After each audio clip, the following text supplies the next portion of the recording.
हरे कृष्णा। आप सभी का हमारे चैनल सुकून भरी बातों में स्वागत है। आज 8 नवंबर है और संकष्टी चतुर्थी का व्रत है।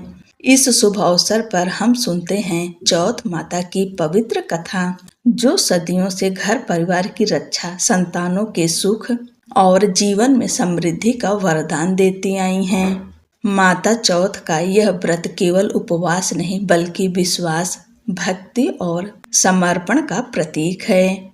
आप सब भगवान गणेश और चौथ माता का ध्यान करते हुए इस मंगलमय कथा को सुनिए।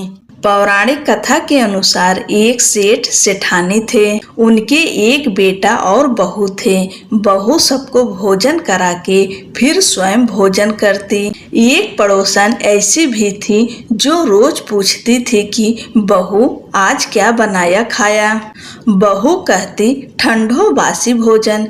एक दिन उसके पति ने ऐसा सुनकर विचार किया कि आज तो पकवान बनाए जाएं, फिर देखें कि मेरी पत्नी क्या कहती है। उसने तरह तरह के पकवान बनवाए और घर के सभी लोगों ने एक साथ बैठकर भोजन किया। आज भी पड़ोसन ने पूछा तो बहू ने कहा ठंडो बासी भोजन। सेठ के लड़के ने सोचा हो न हो कोई बात अवश्य है जिससे कि मेरी पत्नी ऐसा कहती है। उसने पत्नी से पूछा तुम रोज ठंडो बासी खाया ऐसा क्यों कहती हो, जबकि हम सब ने एक साथ बैठकर कई तरह के पकवान खाए। उसकी पत्नी बोली आप जो खा रहे हैं वह बाप बूढ़ों की कमाई है। जिस दिन आप कमा कर लाओगे उस दिन मैं समझूंगी कि ताजा भोजन कर रहे हैं। एक दिन लड़के ने माँ से कहा मैं एक बड़े शहर में कमाई करने जा रहा हूँ। माँ बोली बेटा अपने पास इतना धन है कि खाया नहीं खुटेगा। माँ के मना करने पर भी बेटे ने स्वयं कमाने का दृढ़ निश्चय कर लिया और जाते समय पत्नी से कहा जब तक कमाकर बहुत सा धन लेकर न आऊं तुम चूल्हे की आग मत बुझने देना। एक दिन चूल्हे की आग बुझ गई तो वह मन ही मन घबराने लगी, कहीं मेरे पति पर संकट तो नहीं आन पड़ा। जल्दी से पड़ोस से आग लाकर चूल्हे में रख दूं। ऐसा विचार करके पड़ोस में गई। वहां पड़ोसन चौथ माता का व्रत पूजन कर रही थी। पड़ोसन ने कहा थोड़ी देर में आकर ले जाना। बहू ने पड़ोसन से पूछा आप यह व्रत क्यों करती हैं, इससे क्या मिलता है। पड़ोसन ने कहा चौथ माता के इस व्रत को करने से अन्न लक्ष्मी मिले और अपनी मनोकामना पूरी हो। अब बहू भी चौथ माता का व्रत करने लगी। दीवार पर चौथ माता बनाई। उस दिन घी गुड़ का चूरमा बनाकर रात्रि को चंद्रमा को अर्घ्य देकर भोजन करती। ऐसा करते करते बहुत दिन हो गए। चौथ माता ने उस बहू के पति को सपना दिया कि साहूकार का बेटा तू जागे कि सोवे, तेरी पत्नी बहुत याद कर रही है, घर जाकर उसकी चिंता मिटा।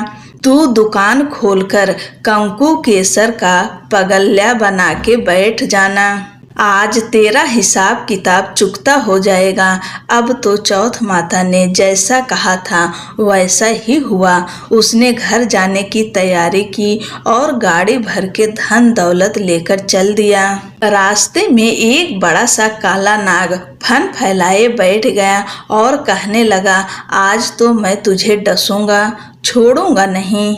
आज तेरी आयु पूरी हो गई है। सेठ ने लड़के से कहा आज चौथ माता ने मुझे सपना दिया तो मैं पत्नी से मिलने घर जा रहा हूँ। वहाँ मेरी पत्नी बहुत चिंता कर रही है। मैं उससे मिलकर जरूर आऊँगा, तब तुम मुझे डस लेना। नाग ने कहा तुम शपथ पूर्वक कह कर जाओ तो मैं तुम्हें जाने दूंगा, परंतु लौट कर नहीं आए तो तुम्हारे घर आकर मैं तुम्हें डस लूंगा। इस प्रकार सर्प को वचन देकर वह अपने घर पहुंचा। वहां सभी से हंसी खुशी से मिला। भोजन करके उदास होकर बैठ गया। उसकी पत्नी ने उदास होने का कारण पूछा तो पति ने काले नाग वाली बात बताते हुए कहा, यदि मैं उसके पास नहीं जाऊंगा तो वह घर आकर ही मुझे डस लेगा। पत्नी बहुत चतुर थी। उसने कहा कि आप घबराओ नहीं, लेट जाओ, मैं एक उपाय करती हूँ। पत्नी ने कमरे की 7 पीढ़ी अर्थात सिढ़ावा धोई। पहली पीढ़ी पर रेत, दूसरी पर इत्र, तीसरी पर गुलाल फूल, चौथी पर कंकु केसर, 5वीं पर लड्डू पेड़ा, 6ठी पर गांधी गलीचा और 7वीं पीढ़ी पर दूध का कटोरा भरकर रख दिया। इस प्रकार वह 7 ही पीढ़ी सजाकर बैठ गई।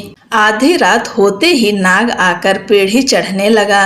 पहली पीढ़ी पर रेत में लौट गया और कहने लगा कि सेठ की बहू ने आराम तो बहुत दिया, पर वचनों से बंधकर आया हूँ, सो डसूंगा अवश्य ही।